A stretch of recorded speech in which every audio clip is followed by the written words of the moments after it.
Meaning of Emily Davison.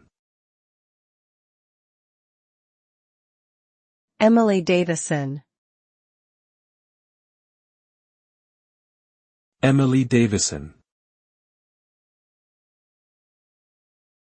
Emily Davison.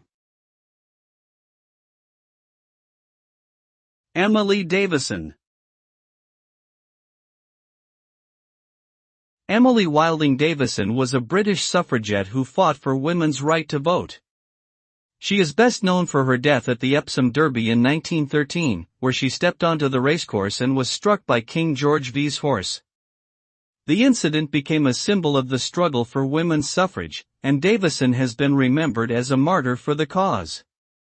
Her death helped increase public support for women's voting rights, which were eventually granted in the UK in 1918.